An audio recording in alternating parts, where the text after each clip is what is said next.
And we're live, Mr. Wade. Good night. Good night to our Belizean people, both at home and abroad and across the world. And welcome to another edition of our Belizean Affairs show number 245 on a blessed Monday, uh, 20 January 2025.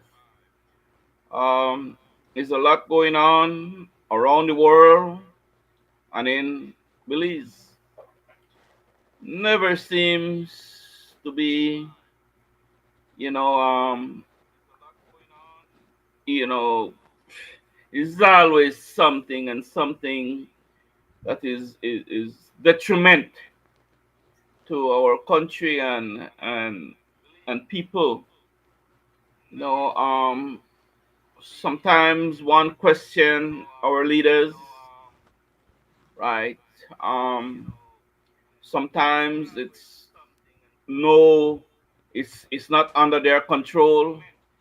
But most of all, leadership plays a very crucial role in everything that you does. So on that note, we are a little late, and as usual, we start our program with a prayer and then a reading. But and the chairman for tonight is Mr. Gregory Brackett. So, oh yeah, there he is. And we were about to get into the starting, Mr. Chairman, but good night. And just lead us and let us know I'm ready to do the reading, and Leonard was going to do a prayer. So I turn the show over to you, Mr. Chairman. Thank you, Mr. Wade. I thank you guys for sitting with me virtually. You're highly appreciated as well as the Belizean people at home and abroad. And I welcome them to this 245th edition of Belizean's Affair. Gentlemen, I go to you first, Mr. Wade, Thank for you. the reading. Thank you, Leonard. I'm Gregory, Mr. Chairman. Leonard will lead us in a prayer, Mr. Chairman, please. Then I will do the reading. Thank you for the reminder, sir. Go ahead, Mr. Brackett. Uh, Thank you very much, Mr. Chairman. Thank you, Mr. Wade. Just go ahead and bow my head for a short prayer.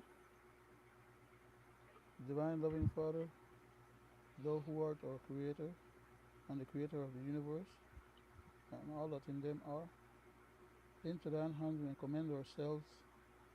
We pray that thou mayest continue to bless us, bless our family members, our friends and loved ones, wherever they are, as if they were you, each mentioned by name and number. We pray that thou mayest continue to bless our country of Belize, its people and leadership, that thou would continue to bless this country of the United States of America, its people and leadership as well, and that thou would continue to bless the rest of humanity.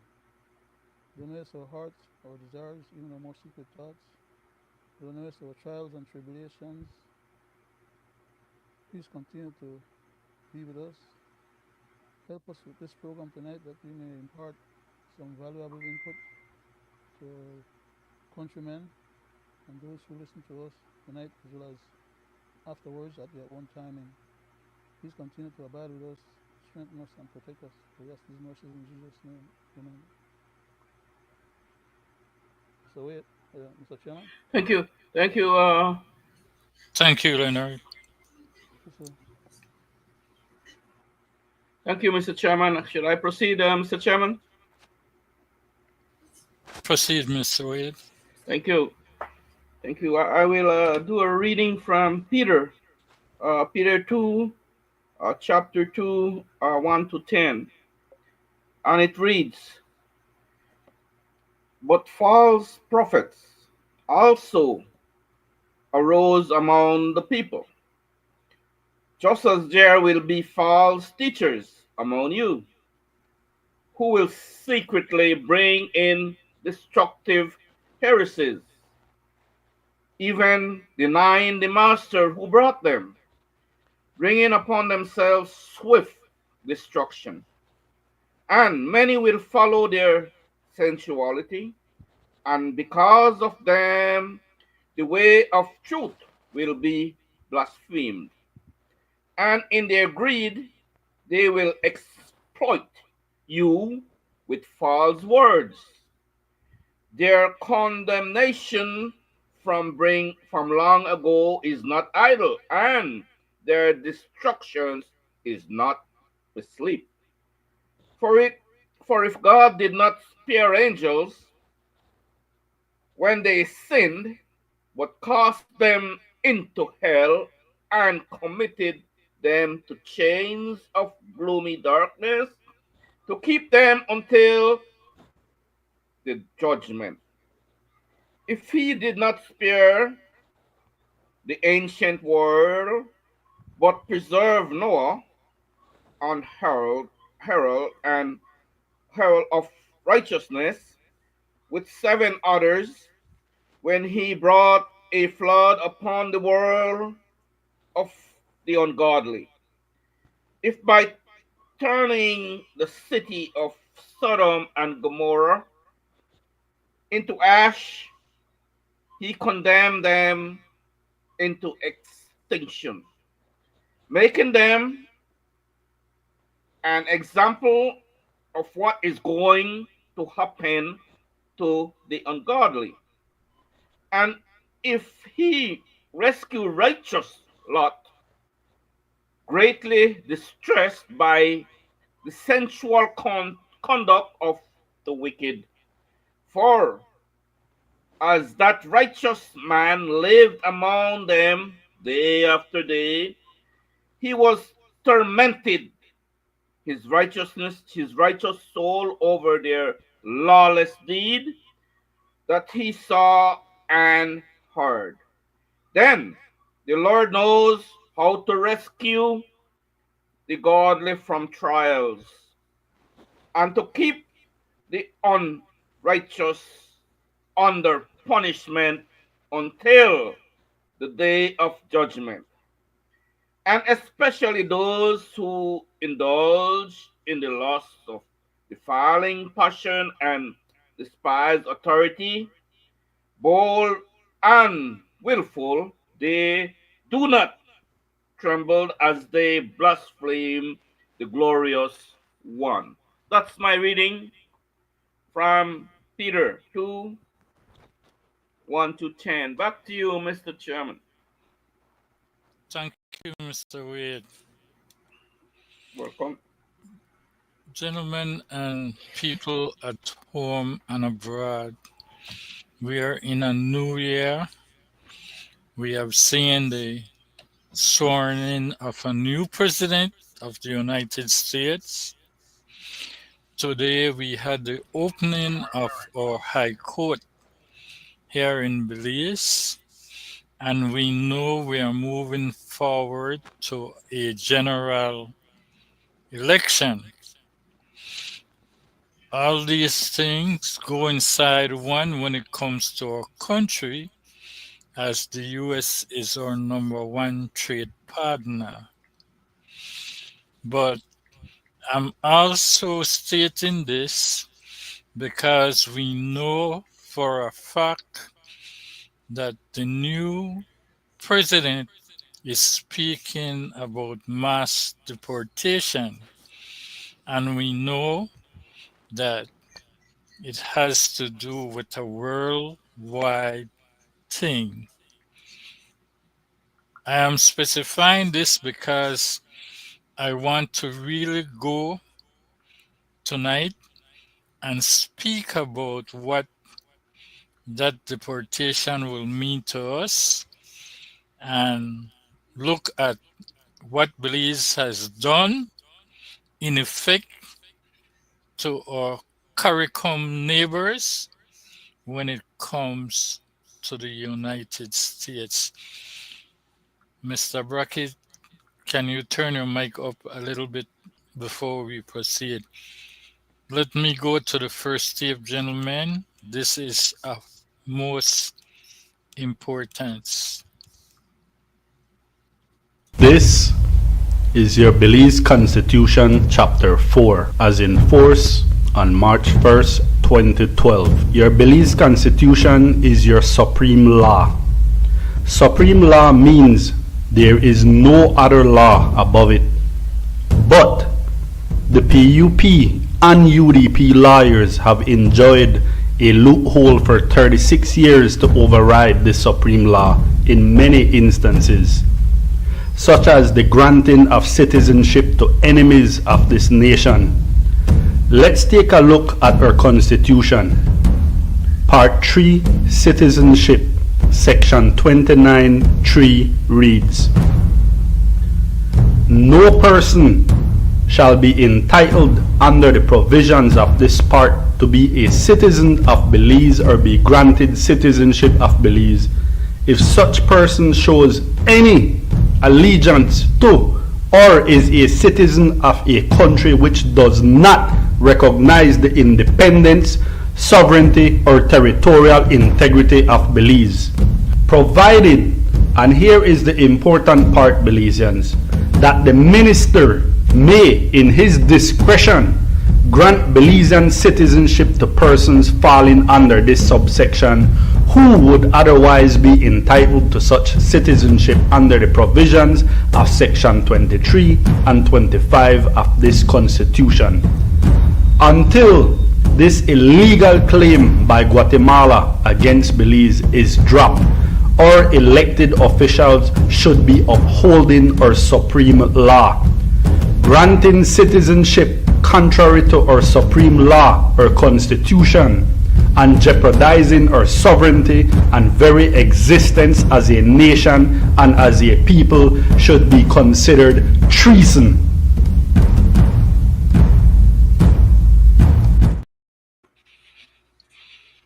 People at home and abroad and gentlemen sitting with me virtually.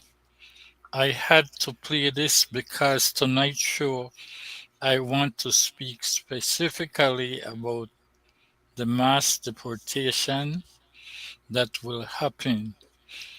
But before I go to that, I want to come back to the amnesty that was done right here in our country in Belize and how we have the present government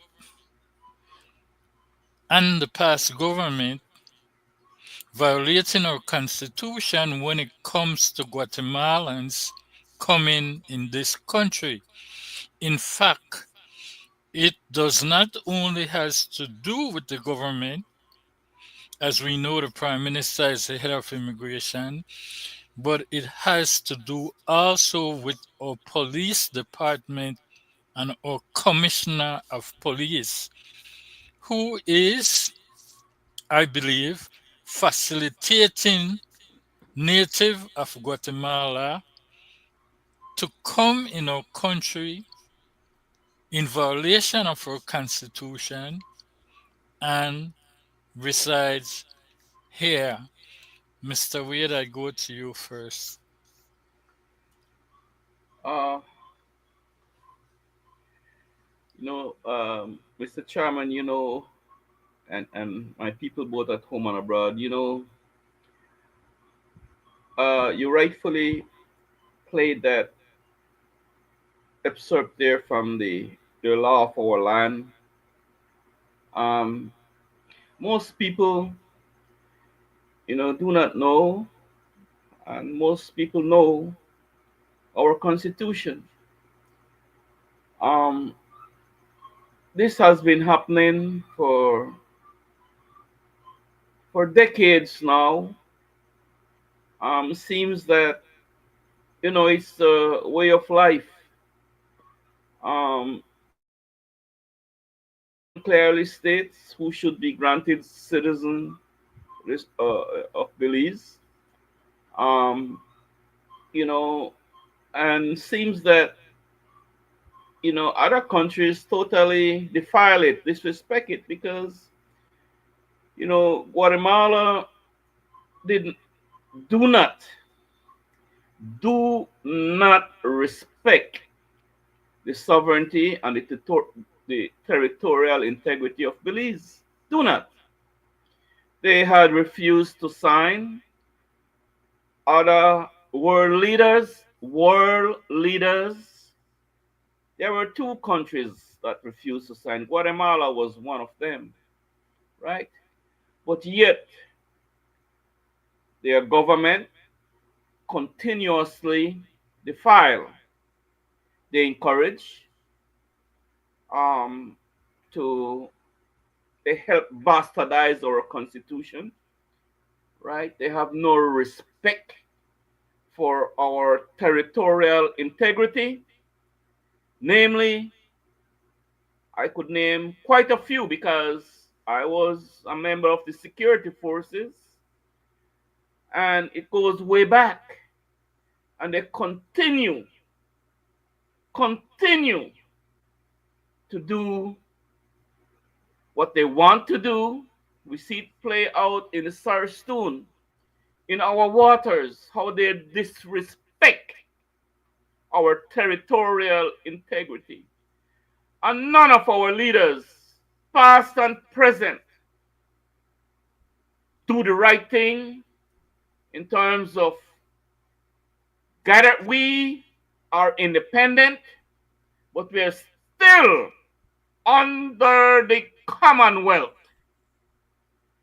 They refuse to solicit help and take the intrusion to higher courts.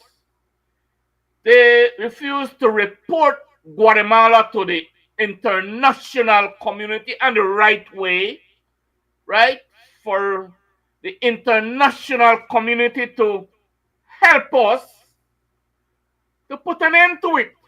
What they do, they go and sit and drink and wine and dine with them, their leaders. And as they come back home the next week, see what happened in the Sarstoon. And no end in sight. We see how they come across on election day to decide for the Belizean people who should be elected and who shouldn't. We know how that works. Load up in Guatemala, busload, come dump them at the border. They check cross, dump them in buses, come across, been paid for that vote. They come and vote, load back up in buses, take back to the border, and away they ride off and leave us to fight each other, right? They decide our election. Is that fair to the Belizean people? And no government, the UDP nor the PUP, does anything about it because they benefited. When the UDP is there, they benefit because they facilitate that process. That's a process that works for them, right? When the PUP is in power, we have tapes publicly from John Briceño how much he was going to pay to his henchmen, his operators, how much he's going to pay for votes, and how much T-shirt they will wear in that bus to come, and all that. There's a tape, so you could sue him, Mr. Briceño. I have a tape on that, okay? And it's you speaking to your hench people, your operators. Is that fair to the Belizean people? And it's a repetitious cycle, Mr. Chairman. No one seems to want to get a grip of it because it profits them politically. And then when they get in power, it's about power and greed. Power and greed on corruption until the next cycle. But the news medias fail to enlighten these things that happen, these gross violations, right? And they continue to do it. So I have a lot to say on that, Mr. Chairman, but I will yield back. Is it right? No, it's not right. And who dares try to hold them accountable? When you do that, you are the bad person. You shouldn't be doing that, right? They're vexed with you. They want to do all kinds of things. Well, they can lock me up and throw away the keys for speaking the truth. Back to you, Mr. Chairman. Thank you, Mr. Wade. Mr. Brackett. Thank you very much, Mr. Chairman. Well said, Mr. Wade. Uh, in regards to that first tape, uh, that video that you played, Greg, I want to make a stipulation for clarity purposes, and that is I have in the background a little disturbance. So I need to, yeah, sorry. Going back to section 29, subsection 3, revision of 1985 is the date when that particular subsection 3 was last revised or modified. What it says is that no person shall be entitled under the provisions of this part to be a citizen of Belize or be granted citizenship of Belize. It's a specific command. No person shall be granted or given citizenship of Belize. It doesn't say, well, some of those persons that are not supposed to be given citizenship may be given citizenship if the minister decides or wish to. When it speaks about the discretion of the minister, it's speaking about in regards to outside people who are born in other countries who apply for citizenship in Belize or regularization of their status on the basis of being married to a Belizean. Okay? So some people have the idea or the conflated thought that what the Constitution is referring to in section 29, subsection 3, is about a discretion that the minister can legitimize Guatemalans, as the Prime Minister himself came out and told us in the public airwaves that he has decided and Cabinet has decided. He and Cabinet can't decide to give no Guatemalan citizenship legally. It is all illegal and unconstitutional. It's a bastardization of our Constitution. That's what it says here. This is our Constitution. The Prime Minister is not our Constitution. He can say what he wants to say out of his head and make that translate into being the replacement for the Constitution. It doesn't work like that.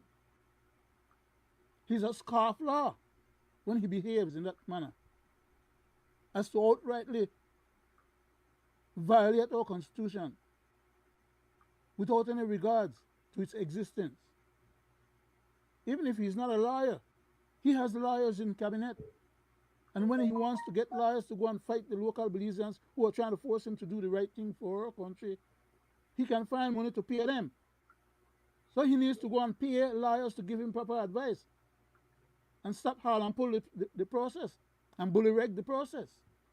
Because nowhere in this Constitution does it say that Guatemalans who are claiming our territorial or country and are constantly abusing our Belizean people at the border on the west, at the Sarstoon in the south, and at the east with their military gunboats. A lot of our people that go to sea to go fishing and we don't hear back from them. It's because some of them have been taken and killed and sunk into the seas by these people that are out there. You know, they will be shooting now at our Coast Guard.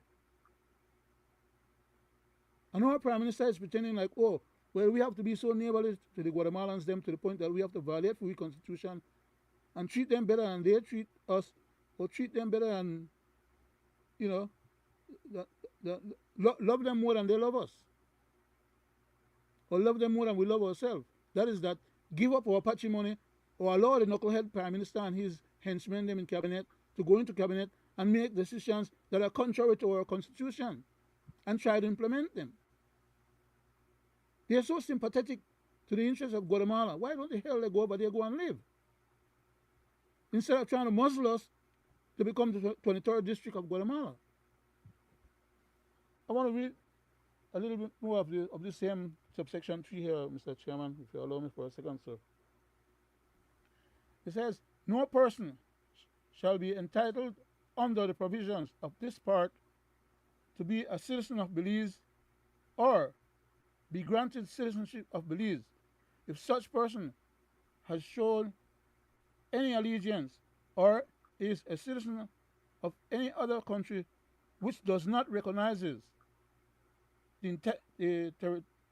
independence, sovereignty, and territorial integrity of Belize.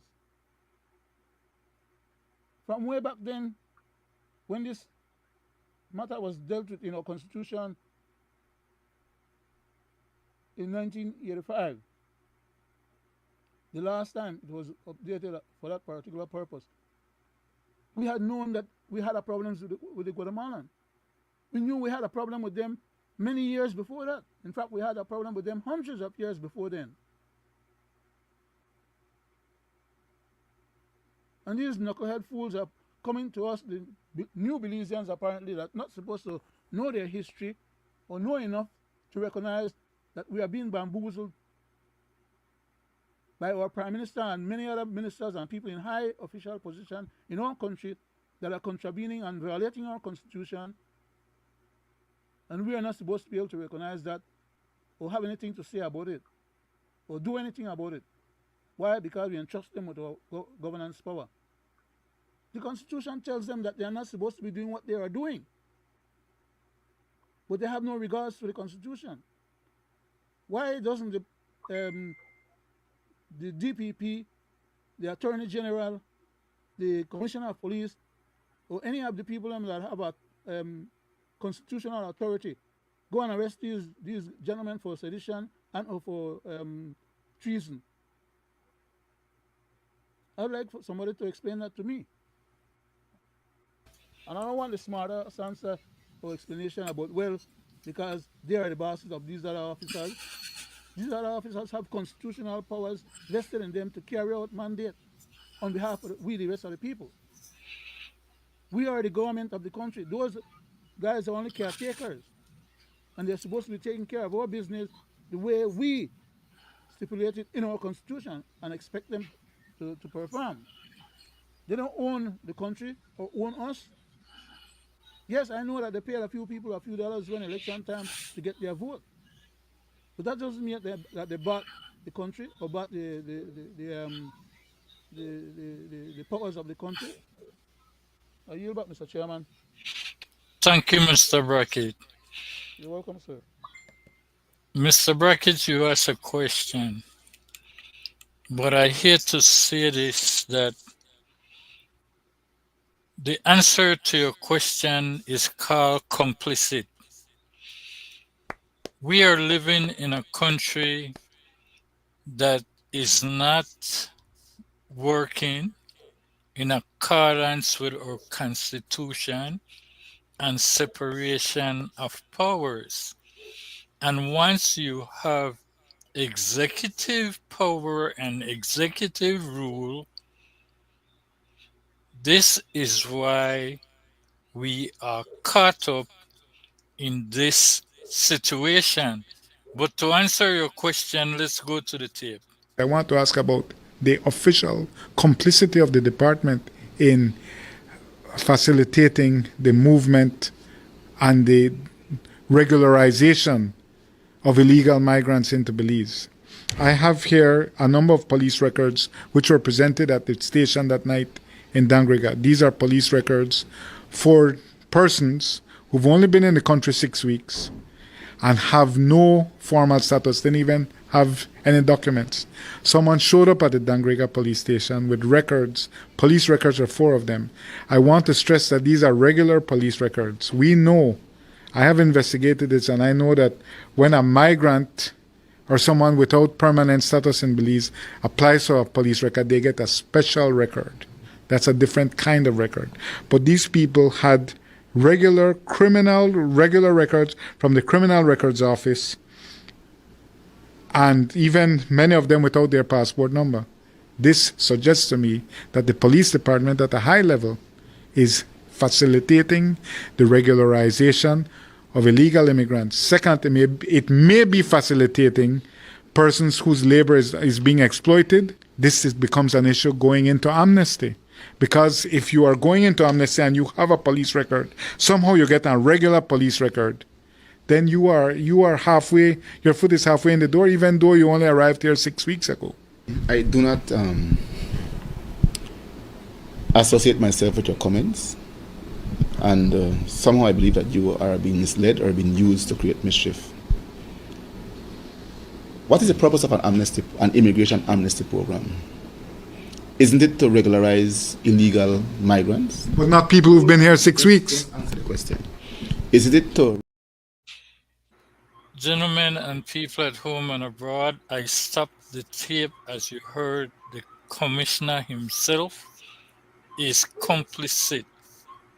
An amnesty program is to legalize illegal immigrants. But Right. from the video I am playing, you can plainly see that those records were given to native of Guatemala 6 weeks after they were in Belize. Now, gentlemen, we also know that Belize is a member of the CARICOM nation. And I want to point out to you and to the people at home and abroad how far the present government has gone.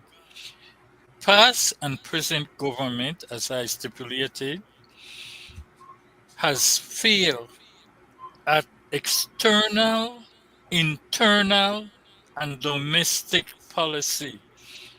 The present government is failing at trying to protect our borders as we speak and has always been complicit to everything that the Guatemalans do. And there is a negative feedback when it comes to them when I speak about CARICOM nation, because our government is willing to violate the CARICOM policies and bar certain individuals from traveling to our country as tourists. They even went farther than that. They even amended the law to restrict visas to certain individuals from certain countries. And I believe that is a gross violation of our national security when it comes to being aligned with CARICOM country. Let's hear the tape. Handing over to the government of Belize before she departs Belize. The police minister thanked her. Here's more. The 9 vehicles, valued at US $380,000, are more than tools. They represent the shared vision of safety, security, and progress. Belize experienced an increase in the number of both regional and extra-regional migrants who were using Belize as a transit point under false pretense and for the purpose of tourism to reach the United States-Mexico border. These movements had some significant impact on Belize as a country within this region, and therefore the Border Management and Immigration Services was forced to bring to the Cabinet of Belize the need to reinstate some visa restrictions on certain countries whose nationals were in fact moving through Belize. This was all in an effort to minimize the impact of the individual using our legal ports, and in particularly the Philip Goldson International Airport. Notwithstanding, Belize, as you are aware, have very porous borders and therefore irregular migrants, with the help of human smugglers, were facilitating the movement via irregular means. We have seen the likes of transnational gang members, the MS-13, 18th Street gang members, and the like. We have found persons who are in possession. Gentlemen and people at home and abroad, I stopped the tape there because when this lady spoke about international gangs, I just played a tape where the commissioner of the police force is issuing police record to individuals from Guatemala and other nationality when they don't even have a background check. They have no way of knowing who they are or what they have done. I go to you, Mr. Brackett. Thank you very much, Mr. Chairman. Not only that, the Prime Minister, not only do they not have the proper investigation being done, the Prime Minister came out in public and telling us that he told the people at this CIB to not do the investigation because they are taking too long with it, and therefore they could depend on other people's investigation to determine whether or not they give these people documentation. So it's not just the police commissioner, it's also the Prime Minister. Now that he has the portfolio of immigration under his control as well. But when that lady was standing up there talking about facilitating of transmigrant by means of people who are bringing them in, our government has gone all the way down to South America to give out passports and other documents to thousands of people. So what the hell are they talking about? And they just enter into agreement to have what they call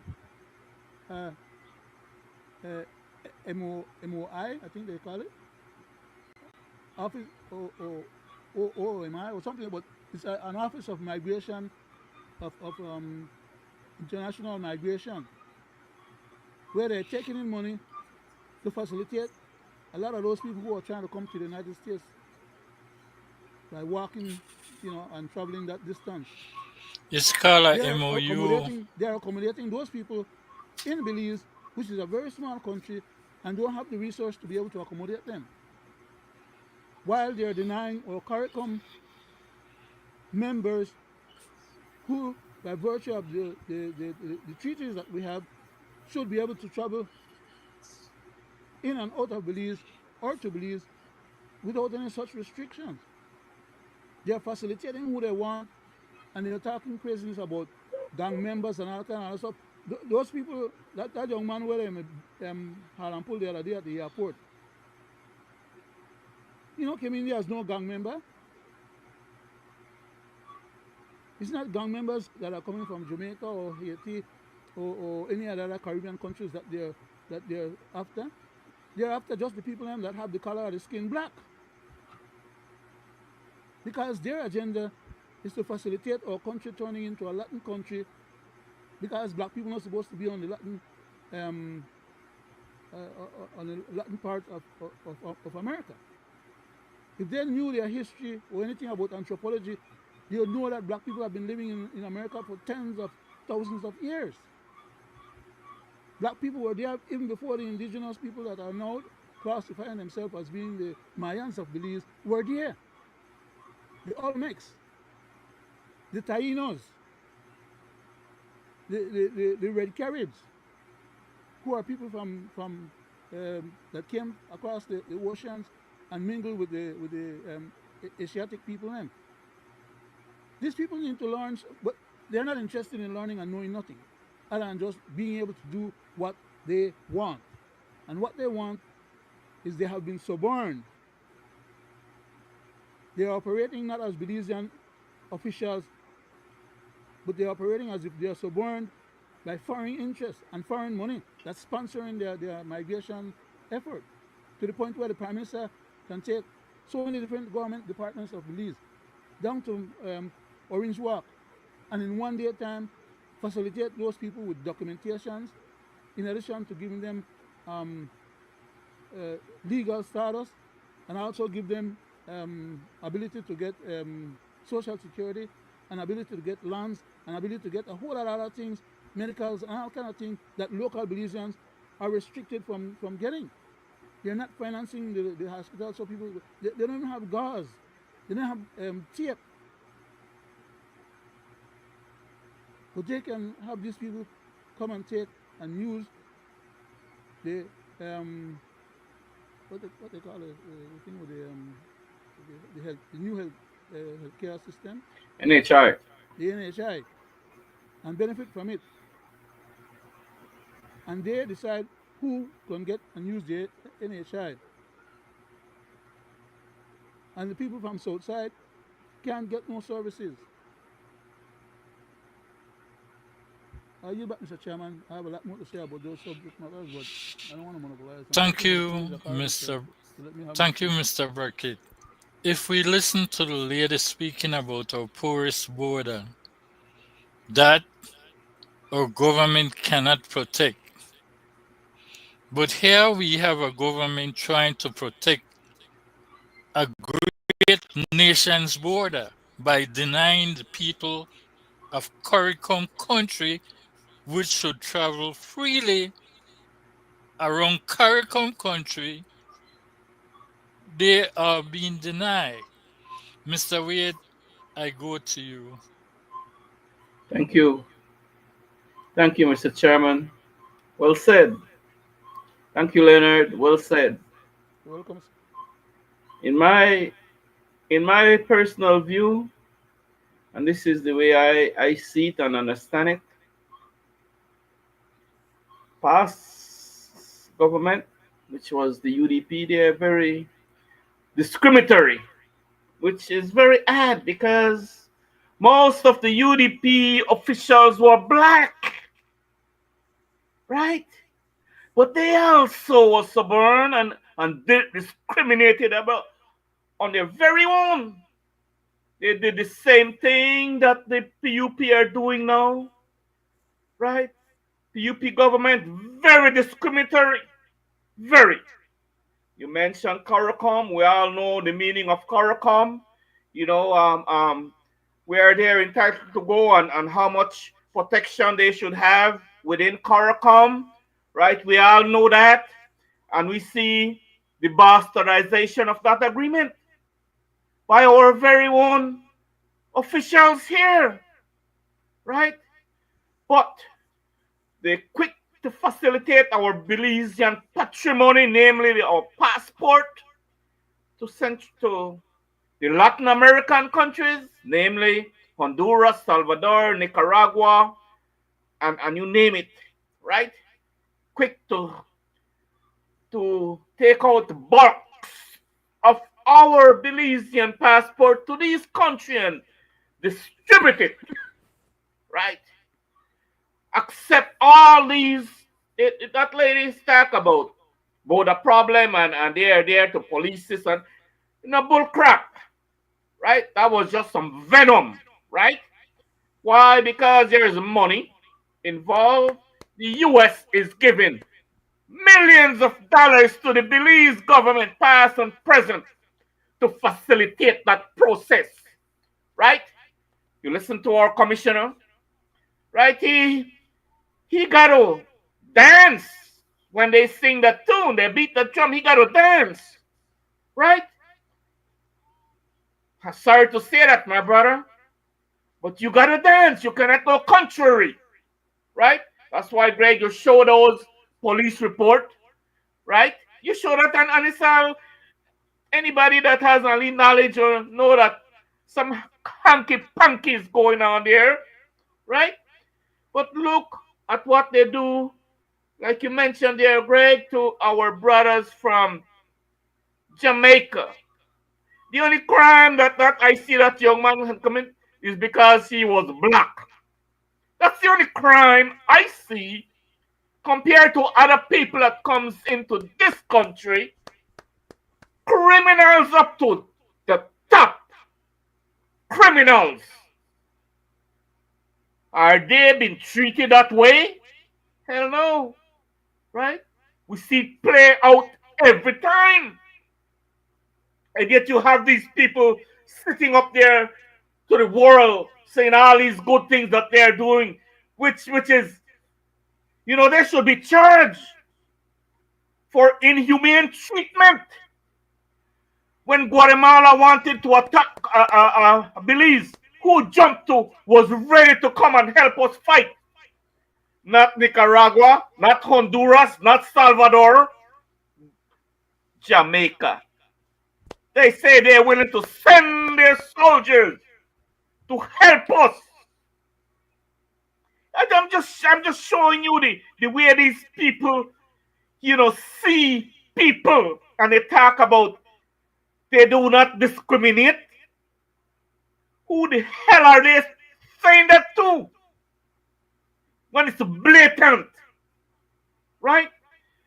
Guys, I tell you, it's so sad, so sad to see how our leaders, conduct business in our country and on behalf of the Belizean people. Because when they do such a thing, Mr. Chairman, when they show such an animosity to other culture,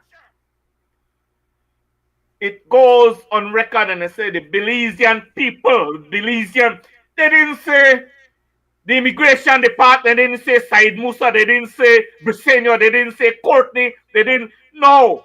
Belize, the Belizean government. And who is the Belize government?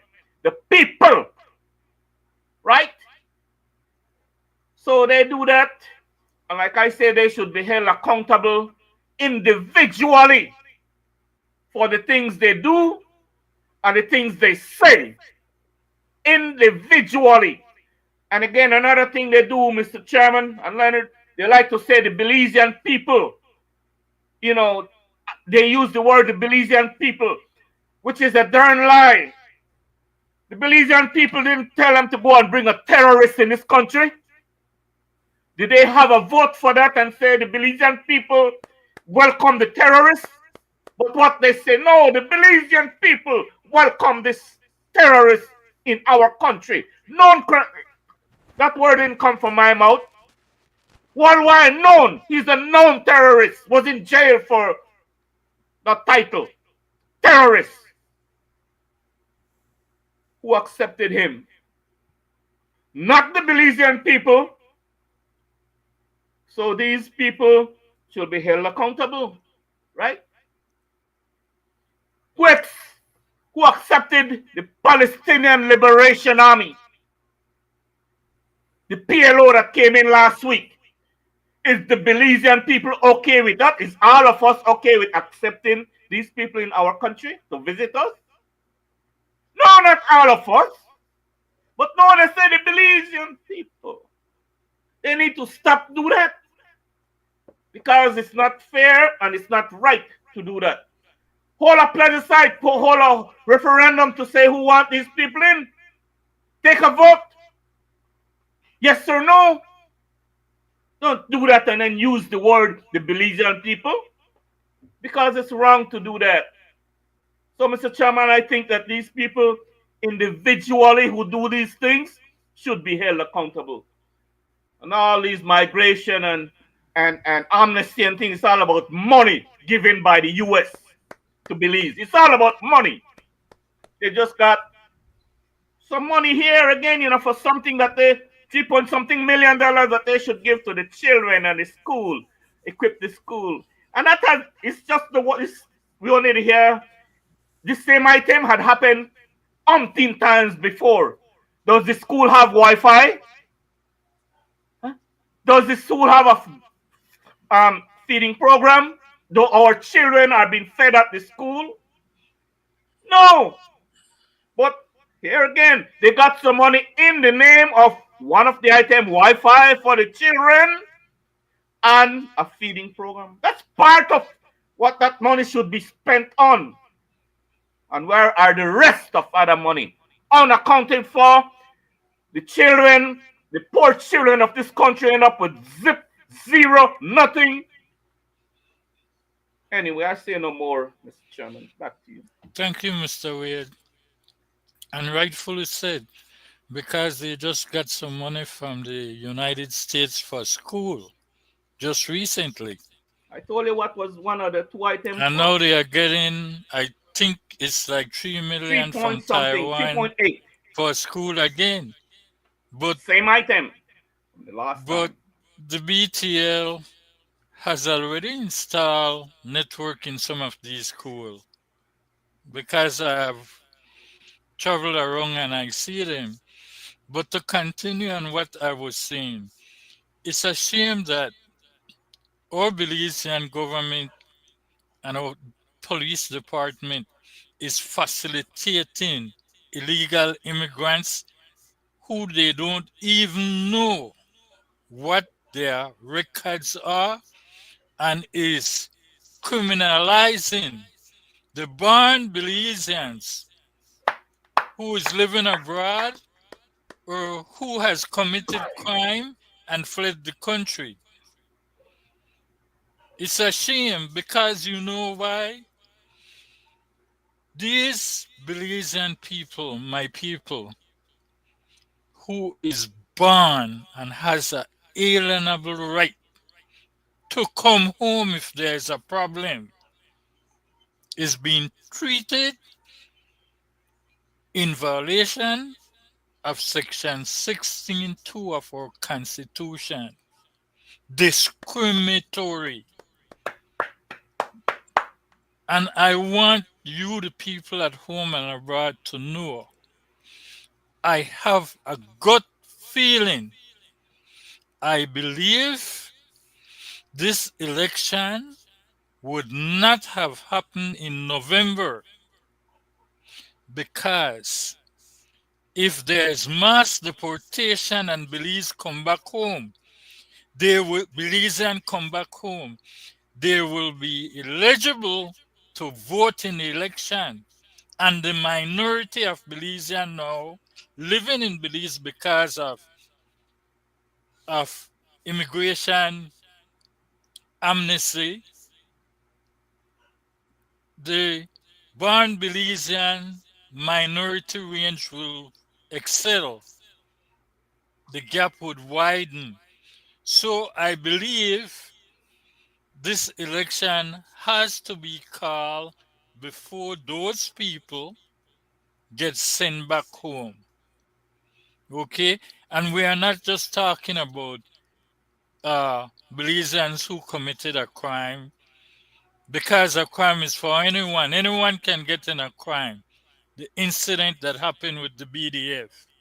So we are not going to go down that road. But I'm specifically speaking about the discrimination when it comes to Belizean living abroad who is barred under the 7th Amendment to take part in our general elections and referendum. Let's go to the tape.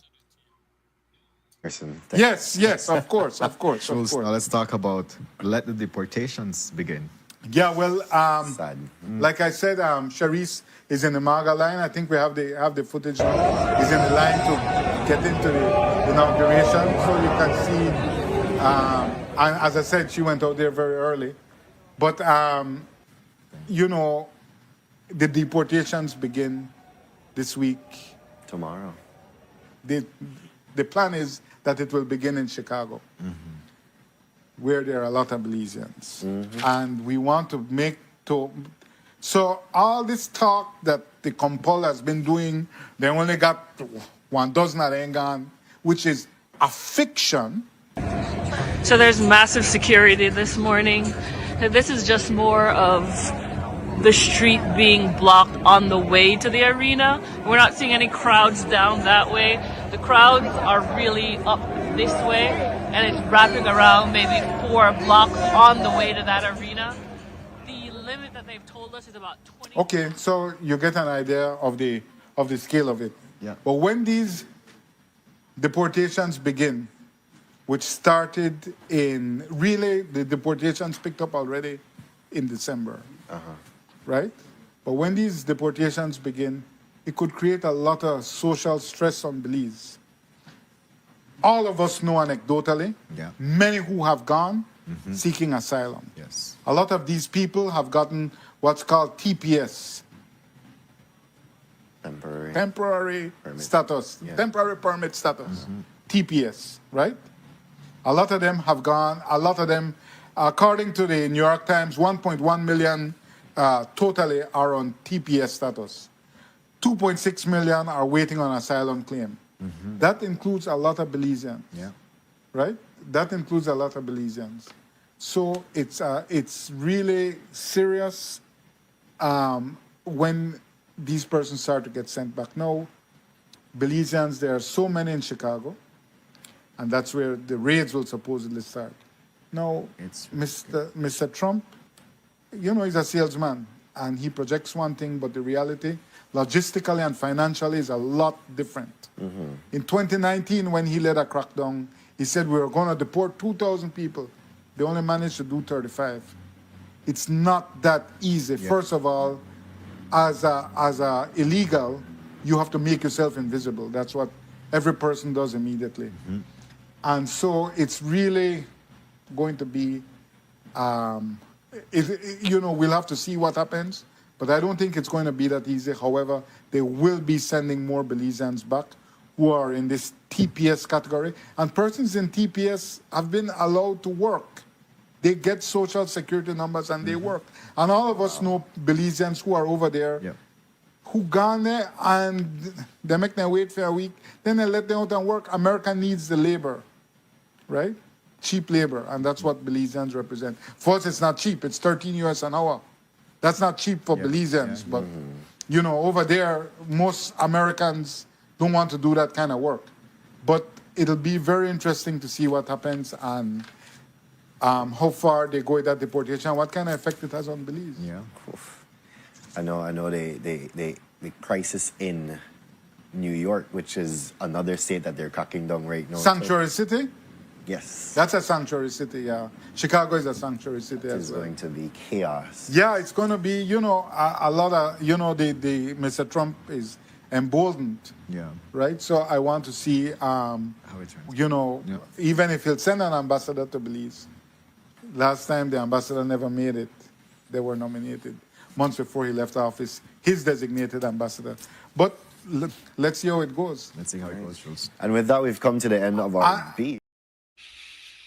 So, gentlemen and people at home and abroad, while Belize is protecting the American border and violate our CARICOM treaty, here we have a new president who does not care about that and is willing to deport. I go to you, Mr. Wade. On that issue there, Mr. Chairman, you know, the Belizean that, you know, goes through the back and try to get over there, get some work and do some work, and you know, it's gonna be a little hard for him to find most of these Belizeans. You know, Belizeans shouldn't be worried too much about that. Who should be worrying is the other Central American countries, right? Because when one Belizean go, 100 Salvadorian go, or 100 Guatemalan, or 100 Mexican. When one, you know, so it's not much Belizean we got to talk about. It's the other Central American countries that do that mass migration, no, and thing. But you know, I don't think that will affect Belize too much. The ones that are sent back, they will be, easily monitored. You hear what the commissioner of police says, and what the minister of police says, so we'll see how that plays out. They have a way that Miss, they track Mi- the Mr. deportees. Wade, Mr. Wade, isn't it a safe fact to say that Belizeans has left Belize because past and present government is unable to put our economy's equity together to create jobs? And I am speaking about long-term job. Go back and check the history and let's see how much long-term jobs is there that will help in the prevention of crime and violence. In fact, That's we have a present government right now who is acting as though the creation of jobs from them is the BPOs. I go back to you, sir, to finish. that that's so true, Mr. Chairman. But like I said, this government is very discriminatory, right? And they're glad when these kind of things happen, and then when it happens and it's going on, they try to control, right? But already they have their workforce, right? All these people that they are regularizing in this country from Salvador, Nicaragua, those are the people that hold the nice jobs. You walk into any one of them minister office and see who is there, right? So again, what will happen is that the crime and violence will go up because Belizean coming home will fight for what, especially when you travel, you get educated, for who don't know that, right? Regardless of status you are, but you see how things are done. Open your mind, it opens. So those coming back home rightfully deserve home, born red-blooded Belizean that burn and come back home. They have a God-given right. But it's gonna be problem because they will not like to see what's going on in our country in terms of the influx of migrants coming into this country and getting the good jobs, getting homes, getting land, getting everything, and getting even a whole village.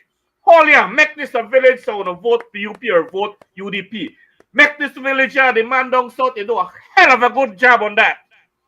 They ban Leonard, a Honduranian guy that got elected down there. He's doing a hell of a lot of good work in creating villages, right?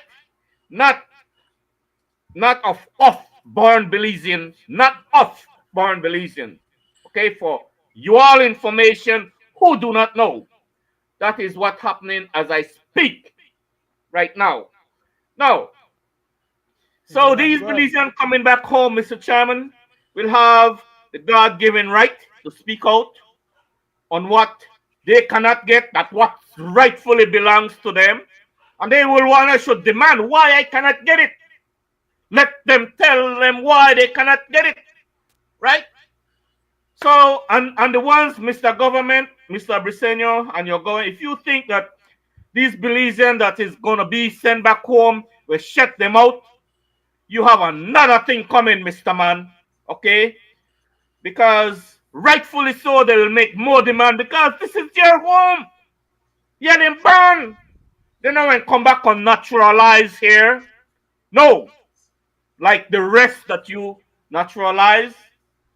So they will have a lot of questions for you, Mr. Man. And they will create more problem for you, Mr. Man. You talk about you want to legalize marijuana, do that. Do that. Like, I welcome you to do that. Legalize marijuana, and you will see what will become of this country. Back to you, Mr. Chairman. I'll Thank you, take Mr. up Wade. much Mr. time. Brackett. Yes, sir. As regards to Mr. Wade's last comment about the legalization of marijuana, the U.S. classified Belize as a narco state, and I don't recall the government telling the people that was not true. I do not recall the Belizean government getting out there and speaking back truth to power to say that Belize is not a narco state. And my presumption is that why they did not do that could be very likely because they're legalizing the damn thing. Some of them have little lands that they could plant and provide or supply. So they can go ahead and legalize it. They don't care about the country getting stigmatized as a bunch of drug dealers, drug runners, drug facilitators, and everything else because it's been nationalized. So then when the US is making those kind of pronouncements, which should not be, by the way, because it's an unfair stigmatization of a small community with a small little tiny bit of people actually being involved, but then they're going to blacklist and paint everybody as being culpable and or as being part of it. That's unfair and unreasonable. Because in the first instance, Guatemala, Honduras, El Salvador, Nicaragua, Panama, Colombia, all these big states, all these bigger countries, much bigger than Belize, are all being power played by those cartels from the south. How the hell can Belize ever stand up on its own? We can't even defend with one border. We can't even defend people that are our own arm aggressing us. But then we are to be blamed for people aggressing us and using our country and our place to do this. In fact, Mexico, look how big Mexico is compared to Belize. And we can see and know and understand how Mexico is being hauled and pulled. Tens of thousands of people are being slaughtered every year. And Mexico is not classified as a narco state. Why should Belize be? Is Guatemala being classified as a narco state? Is Honduras being classified as a narco state? Is El Salvador being classified as a narco state? Is Canada being classified as a narco state? As a matter of fact, is the United States being classified as a narco state, where the narcotics are all being used and transported to? Is California a narco state, where it is legal to grow it and sell it, as well as many other states? Why the hell are they going to play that kind of high power stigmatization on a small little country like Belize that depends on tourism and the stability of a government in order to be able to survive?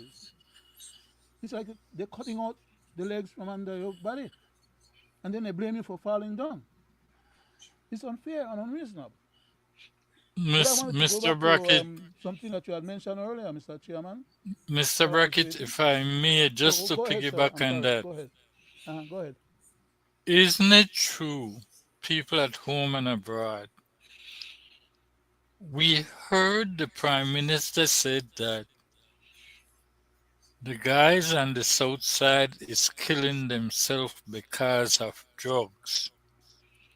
But then, how can you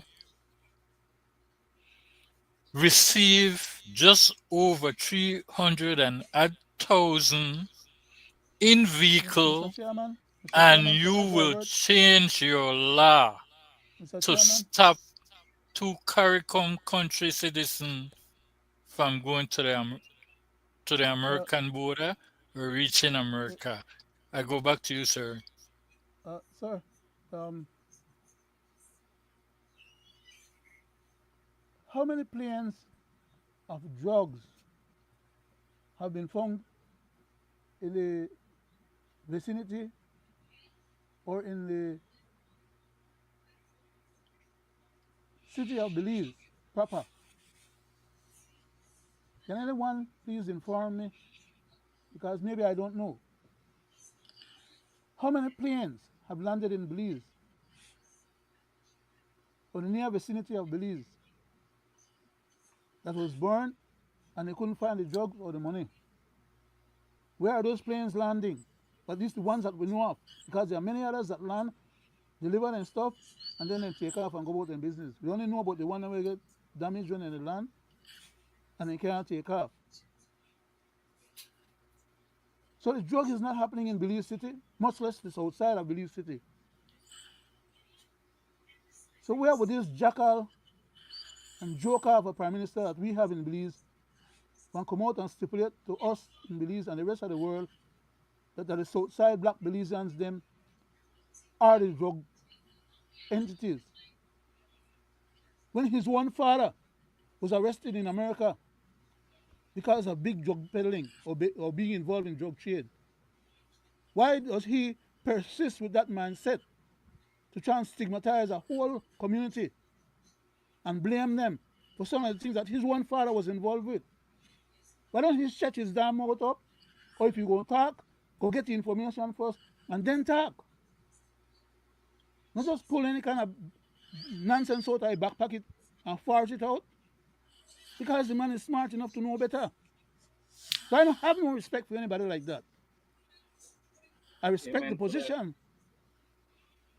of Prime Minister, but I do not respect the mindset and the character and the conduct, the behavior of the person occupying that position. It's a disgrace. Because the man had to know better. And he should stop making excuses for his own shortcomings by trying to blame people who have nothing to do with bringing in or taking out or facilitating any damn plane landing in Belize as a country, much less in Belize City, which none have landed. He is legalizing the drugs in the country, the marijuana. First they start talking about hemp, and as the conversation got a little longer in the tooth, they now went directly to marijuana. Next thing you know, they want to legalize a small amount of cocaine or crack or whatever. Because it's a progression. They do one thing, it feels good, they do the next thing. And all with the same excuse or justification. That is that, why penalize somebody where else they use a small amount? What the idiots they want is to mellow out people so people know, be at their throat, demanding from them governance accountability.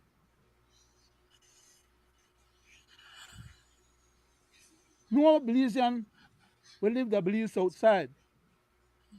Some of them don't even own the house where they live in or sleep in. In fact, some of them live 3, 4, 5 families in the same household. None of them people that have no lands up the road or any farm like the old time Belizeans used to have. They used to have them farm up the road and they have their house down the city.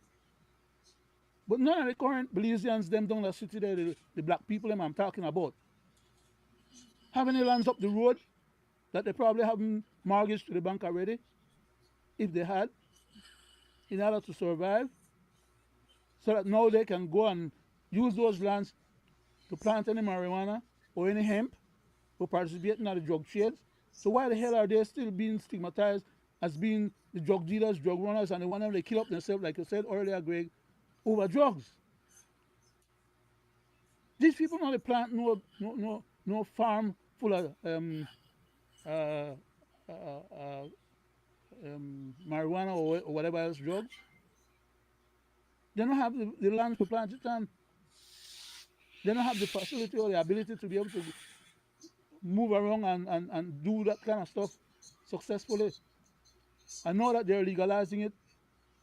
Most of them are in jail. They don't let them out of jail to go try farm it or produce it or do one thing. No. They don't even expunge their jail sentences, as a matter of fact. I'm talking real. And I'm not just talking off the top of my head. We officials them like Mr. Chester and Mr. Musa, Minister of Home Affairs, and the whole rest of Mary gangs. Those guys know what time of the day it is. They bring up these subjects and they throw these subjects out there to distract and divert attentions. But I've said to them in more times that I care to remember, some of them will leave Belize one of these days to come out on foreign agendas or foreign trips, and they'll find that they can't get back to Belize. Then better take caution, stop acting stupid, not crazy. If they want to manage the affairs of the country, do so legitimately and within the bounds of the law, and with some sense of compassion for the people that they're actually supposed to be managing on behalf of. Stop take chance off of people, because the day will come when you're needing same people to stand up behind you and come to your rescue. Thank you. Thank you, Mr. Brackett. Gentlemen, I have said it on more than one occasion that we are living in a designer system designed to keep the regular local citizen in poverty. Gentlemen, past and the present government has found a way to enrich themselves through legalized corruption. I have stated it. If you look at what is happening in Belize and you listen to what these ministers, elected ministers, does and says, you will catch them. Let me go back to a couple things to show you how. The taxes that was waived when the Prime Minister said local farmers. That is one way to enrich the higher farmers, and we don't have to call those names. The State of the Nation speech, where he is pretending to be helping the low-class people in one area when his intention is to take more in other areas. And now, gentlemen, I will go to two tapes to show the Belizean people what is happening when I speak about legalized corruption and enrichment of oneself who is an elected official. The governments give away to the public a little bit, and in return they take for themselves enormous wealth. Let's go to the first tape. Exactly so. And, you know, it has to be solved. But anyway, the Prime Minister was blaming the folio system, which I believe is not really the blame. I think it's on the desk of the Commissioner of Stamps. Just Mali, inside there as well, it's like some things don't have to go to the Commissioner of Stamps. Why is it at the Commissioner of Stamps' desk, right? For instance, there's something that are stamp duty exempted, right, but still goes to the Commissioner. And I'm like... Because the Commissioner is the all-seeing eye. The all-seeing eye has to review everything. But, you know, if you review things that should not be taxed, then, you know... But then my one stuck in it for August. Yes, no, I'm just saying that it's really problematic. But the Prime Minister in that interview also said that you will not pay stamp duty on lands of 30,000 or less. Also, they raised the bar for it. They didn't. He misspoke. I know he's not here. A lot of the time he's busy. But as a former Minister of Natural Resources and the Minister of Finance, I would think that he would be up on this, but he misspoke. They did not raise the threshold. So it's still 20,000. It's still 20,000. But the Prime Minister said in that interview that you were just seeing that you will not pay stamp duty on lands of 30,000 or less.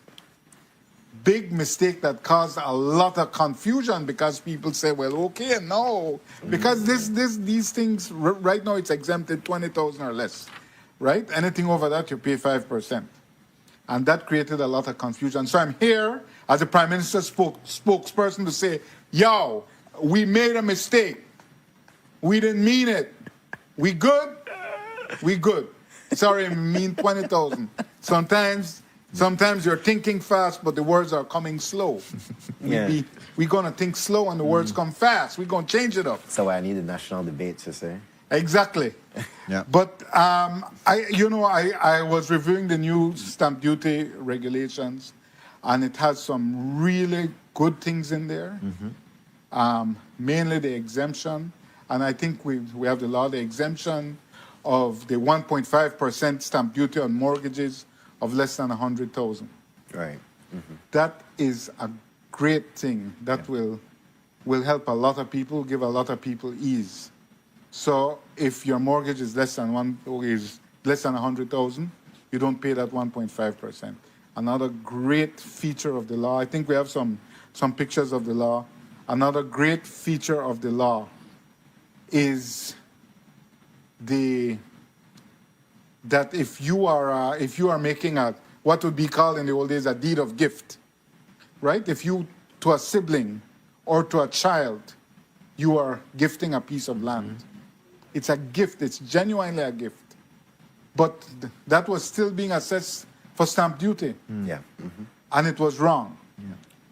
And so now, if you give a deed of gift, or a gift, you don't no longer need that deed. But if you give a gift to a family member, a sibling, a spouse, a child, and they have as well a common law wife. I don't know how they'll establish that. So they're in between spouses, common law. You don't pay stamp duty. That's a great thing. It is. That is. Right? That's a huge relief for persons. That will really give. However, you see, Now, gentlemen, you heard Mr. Vasquez. That was something good for people of Belize when you give in a gift, Lana's gift, etc. But as I said to you, people at home and abroad, they use this to enrich themselves. And I will show how they do it as bright as daylight. Let's go to the tape. they have as well common law wife. I don't know how they'll establish that. So they're in between spouses, common law. You don't pay stamp duty.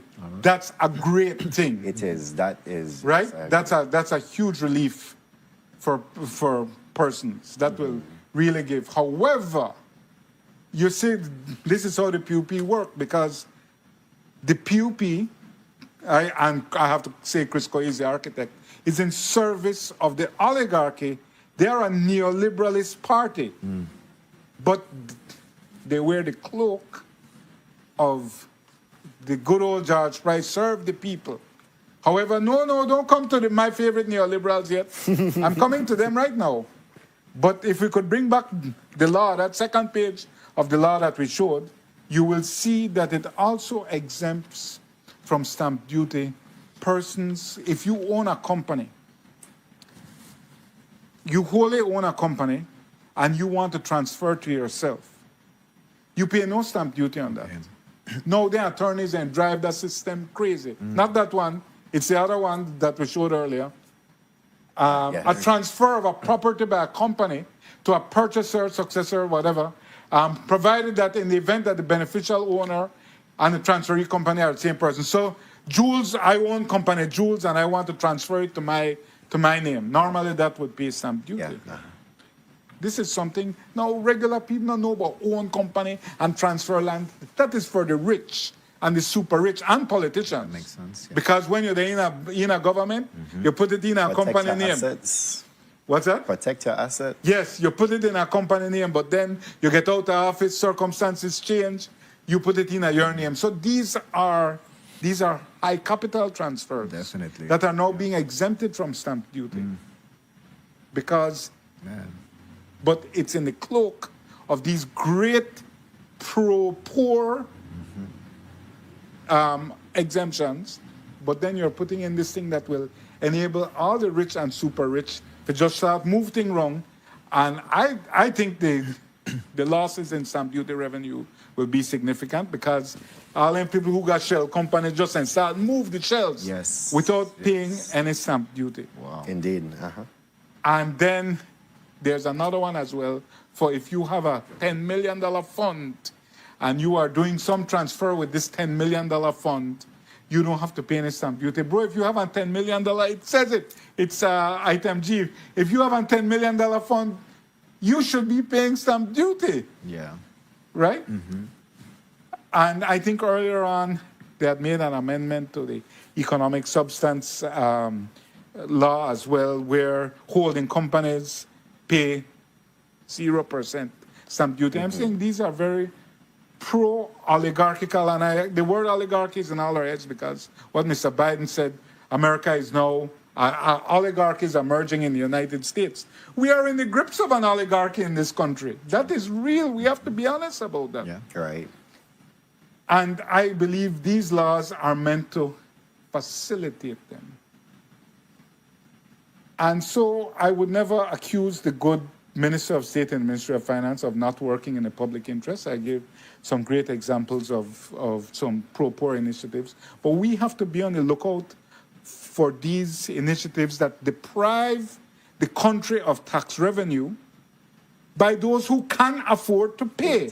Right. If you have companies and you could transfer properties, my name to the company name, back and forth, you are rich. Yeah. You are rich. Yeah. You can pay tax, and you should pay tax. But it is an incentive for the rich to get richer and to start move around their shells. If you have a $10 million fund, you can pay tax. Definitely. And you should pay tax. So it is very tricky to tuck that into a law that's helping the poor. But my favorite neoliberals, those boys in suits. Can we show those boys in suits? Gentlemen, there you go.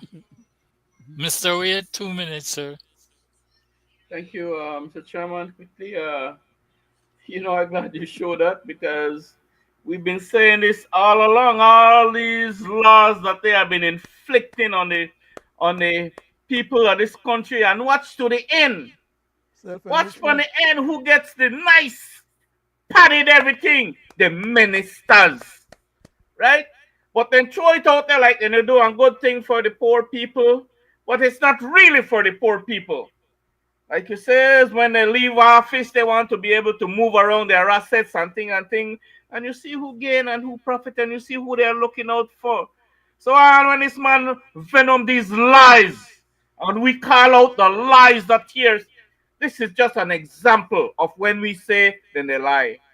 That's just an example. So not only we show it, see it from Jules, so because he pay the attention, and he sometimes not afraid for call him out for whatever reason. Well, sometimes he afraid for call him out, right? And I wish more media house follow suit, right? Start to show these people for who they are, right? Simple, right? And they talk lie about this. You see, you cannot lie about somebody, You don't want to do that. We want to show the true colors of these people, UDP and PUP, because they are our leaders, and they have been getting away for decades, painting themselves like such a lover of country and lover of our people, which in fact, in reality, they are not. They're only looking out for themselves. Bunch of kleptocrats. Only want to get rich for themselves, and richer and richer and richer. Prime example, your prime minister, right? Come on, who does that? Anyway, Mr. Chairman, it's always a pleasure to sit in your company, and Leonard, it's always a pleasure, to sit in your company, so we could be able to, share our views and bring to the nation, things that are happening, and we do not lie, you know. We speak truth to power. We have some that love us and some that do not like what we say, because who likes the truth? Who love the truth? Name me. So thanks to our viewers, who view us around the world and in Belize and in whichever date and every time and hour. Thanks to them who support us, and for our voting populace, an election is coming up. Please support for change the Belizean justice movement that will be on the ballot, and it will be the only change, right? We see the splinters and we see what's happening to our paid opposition. We don't know where they are. And of course, you get what you paid for what you paid for with the People's United Party. So do you want to continue along that road? Fine and dandy. But if you want a change, please, change will be on that ballot on the next election whenever he calls it. Whenever he calls it, because he calls the shot. On that Thank you. note, I want to say Thank good you, night. Mr. Wade. Good night. Mr. Brackett, 2 minutes. I already did my closing, sir.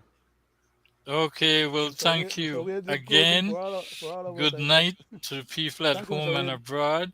Well said, Mr. Wade. We thank you for tuning in to this, our 245th edition of Belizean Affairs. Hopefully, tonight's show has enlightened you in some way or the other. And I want to say to my Belizean people abroad, who some may stay, some may come, this is your homeland. Don't be afraid to come back to your birthright. Thank you. Amen. And again, please tune in on Wednesday.